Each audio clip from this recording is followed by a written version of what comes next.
ভাগৰ ও যৌবনৰ ভৰ দুপৰ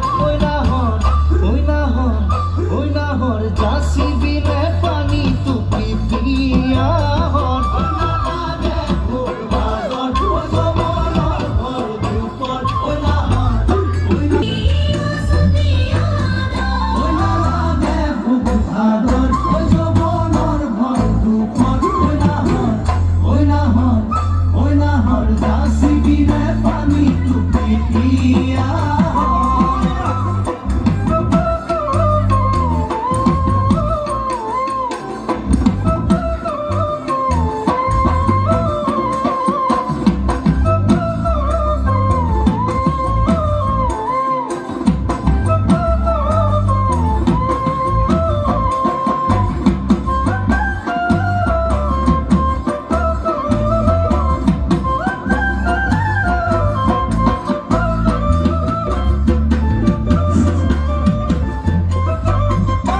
সপোন দেখা মনত